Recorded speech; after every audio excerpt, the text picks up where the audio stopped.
Hello viewers, இன்னைக்கு நம்ம பார்க்க போறது One Piece episode 464 part 2.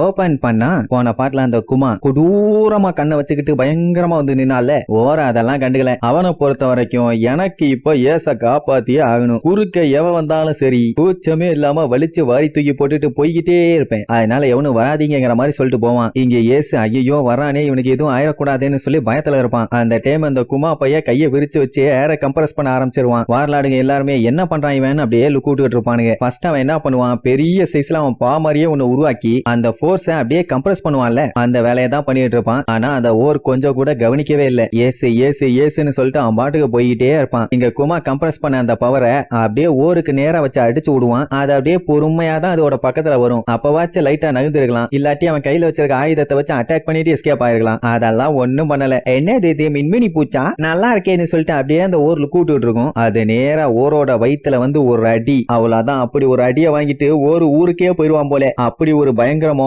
Blast இப்போ ஓரோட மண்டையில ஓடிட்டு இருக்கும். தமக்குண்டு மின்மினி பூச்சின்னு தான்டா நினைச்சேன். இப்படி பிளாஸ்ட் ஆகும்னு தெரிஞ்சா நான் பக்கத்திலேயே போயிருக்க மாட்டேன்னு. சொல்ல போனா அங்க சண்டை போட்டுட்டு இருக்கவங்களே இந்த பிளாஸ்டோட பவர்ல தெரிச்சிருவாங்க. வேடிக்கை பார்த்துட்டு இருந்தவங்களே இந்த அளவுக்கு அடிச்சு தெரிகிறாங்கன்னா அப்ப டைரக்டா அடி வாங்கினவன் நிலைமை ஏலி அந்த டோஃப்ளமிங்கோ கெக்கோ மரியாலாம் இதை என்ஜாய் பண்ணிட்டு இருப்பானுங்க. அவனுக்கு வேற வேலை என்ன இப்படித்தானே. சோ அப்படியே அந்த பவரோட இம்பாக்ட் எல்லாம் குறையும் போது அந்த ஓரோட தொப்பி மட்டும் தனியா வந்து விழும். அவன் அப்படியே பேக்ல 2 ஸ்டெப் வச்சுட்டு நிக்க முடியாம அப்படியே தள்ளாடிட்டு இருப்பான். அப்போ ஓரோட மூஞ்ச காட்டுறாங்க, மூக்கு வாயின்னு எல்லா இடமும் ரத்தம். சொல்ல போனா கான்சியஸே இழந்துட்டான். நம்ம ஏஸ் பார்த்துட்டு ஓர்னு கத்துனதுக்கு அப்புறம் தான் மறுபடியும் கான்சியஸ்க்கு வருவான். உடனே ஏஸ் பார்த்துட்டு போதும் இதுக்கு மேல எதுவும் பண்ணாத போம்பான். ஆனா அவன் கேட்கற மாதிரி இல்ல. அப்பதான் அவன் நின்னுட்டு இருக்க இடத்த காட்டுறாங்க. பிளாஸ்ட் ஆனதுல அவ்வளவு பெரிய பள்ளம். அதுக்கப்புறம் நிக்க முடியாம அப்படியே அங்கேயே பொத்துன்னு முட்டி போடுவானா. அப்ப சைல அவனோட கேப் வந்து அப்படியே பறந்து போய் விழும். அதை பார்த்த உடனே அப்படியே அவனுக்கு பழைய ஞாபகங்கள்லாம் வரும். என்னன்னா ஒரு நாள் அவன் நல்லா ஓரமா உட்காந்து சாப்பாட பொலன்னு பொலந்து வெட்டிட்டு இருப்பான். அப்ப ஏசு கீழ இருந்து அவனை நோட் பண்ணும் போது ஒரு விஷயம் நல்லா தெரியுது. அவன் இருக்கிற ஹைட்டுக்கு சூரியனுக்கு பக்கத்துல இருக்கிறது அவன் தான். அப்படி இருக்கும்போது அவனுக்கு பயங்கரமா மண்டை சூடாகும். கரெக்டானு கேட்டா ஆமாம்பா. சொல்ல போனா மூஞ்சு பூரா வேர்த்து ஒளியிட்டு இருக்கும். உடனே ஏசு இருந்துகிட்டே இரு நான் அதுக்காக உனக்கு ஒரு ஐடியா பண்றேன்னு சொல்லிட்டு கிளம்பி இருப்பானா.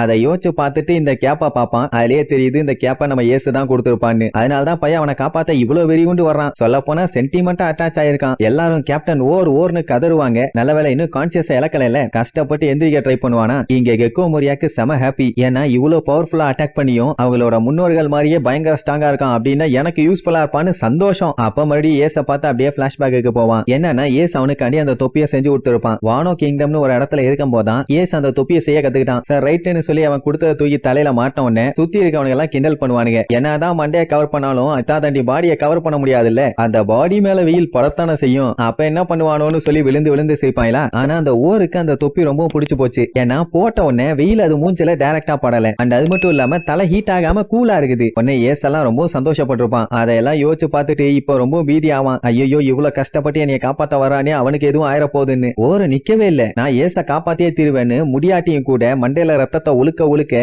அப்படியே அடுத்தடுத்து அடி வச்சு வந்துகிட்டே இருப்பான். உடனே பீரங்கிய வச்சு எய்ம் பண்ணி மண்டையா சுடுவானுங்க. இப்ப என்னன்னா பக்கத்துல போனதுனால அவங்க எல்லாத்துக்குமே சுடுறதுக்கு ரொம்ப ஈஸியா இருக்குது. தலைவர் வேற பெருசா இருக்கானா, அது டார்கெட் வைக்க இன்னும் ஈஸியா இருக்குது. இதெல்லாம் வேடிக்கை பார்த்துட்டு இருக்க அந்த பைரட் பையலுக்கு தெரியுது. போய் ஹெல்ப் பண்ண வேண்டியதானே. அதை விட்டுட்டு ஐயோ படுதேன்னு இருப்பானுங்க. ஒயிட் பியர்டு ஹெல்ப் பண்ணதானே சொன்னா, எவனுமே வந்த மாதிரி இல்ல. ஓர் அப்படியே அடி வாங்கி பயங்கரமா நடுங்கிட்டு இருப்பான். அப்போ மறுபடியும் பிளாஷ்பேக். என்னன்னா நம்ம ஏசு அவனுக்காண்டி ஒரு தொப்பி செஞ்சு கொடுத்தான்ல, அதை கொடுத்த உடனே பையன் என்ன பண்ணிட்டான், மலையில போய் உட்காந்துக்குவான். எல்லாம் கத்திட்டு இறப்பாங்க, ஏன் வெளியில உட்காந்துட்டு இருக்க, வா உள்ளவான்னு எங்கன்னா குகையில போய் உட்காந்துக்க சொல்லி. ஆனா அவன் கேட்க மாட்டான். மழை பெஞ்சாலும் நான் நனையலன்னு சொல்லி என்ஜாய் பண்ணிட்டு இருப்பான். ஏன்னா மூஞ்சி மேல எந்த தனியும் படாது இல்ல, முன்னாடி தானே விழும். அதனால சோ இப்படி ஏசு அவனுக்கு பண்ண ஒரு சின்ன விஷயத்துக்காண்டியே அவன் உயிரை கூட மதிக்காம அவனை காப்பாத்தணும்னு சொல்லி கான்சியஸை இழந்துட்டான். பட் இருந்தாலும் ஏசுன்னு கையை நீட்டிட்டே விழுவான். மறுபடியும் அவன் ஓர்னு கத்துனவனே இவனுக்கு கான்சியஸ் வந்துடும். இவ்வளவு தூரம் வந்தாச்சு, அட்லீஸ்ட் ஒரே ஒரு வார்லாடையாச்சு காலி பண்ணிடலான்னு டோஃப்ளமிங்கோவை எய்ம் வச்சு ஓங்கி ஒரு குத்து வைப்பான். ஆனா அவன் ஓருக்கு மேல ஒரு ஜம்ப போட்டு அப்படியே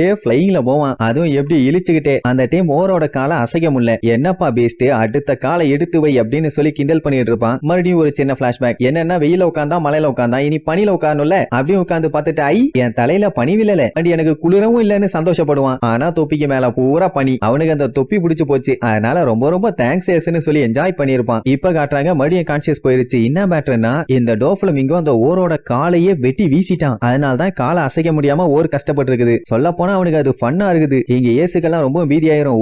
ஓருன்னு கத்திட்டு அடப்பான். அதால முடியல, அப்படியே முக்கிட்டு இருக்கும். அதுக்கப்புறம் கூட அப்படியே ஏச எட்டி பார்த்து கான்சியஸ இலக்க நான் உன்னை காப்பாத்த வந்துட்டேன், இன்னும் கொஞ்சம் தூரம் தான் அப்படின்னு பொறுமையா அப்படியே கொஞ்சம் கொஞ்சமா வருவான். அவன் பண்ண தப்புனால ஒருத்தன் இவ்வளவு கஷ்டப்பட்டு அவன் கண்ணு முன்னாடியே சாகும்போது எவ்வளவு கஷ்டமா இருக்கும். அதுவும் ஏசும் இவனும் சென்டிமெண்டா வாழ்ந்த ஆளுங்க. ஏசால தாங்கிக்க முடியல. அதே நேரம் இந்த கெக்கோ மரியா டோஃப்ளமிங்கோவை கத்திட்டு இறப்பான். டே லூசு பையல, என்ன வெங்காயத்துக்கு அவனோட காலை வெட்டினேன், இந்த பாடி எனக்குன்னு சொல்லி ஆல்ரெடி நான் சொன்னேன்ல, தேவையில்லாத வேலையெல்லாம் பாத்துக்கிட்டு இருக்காதா.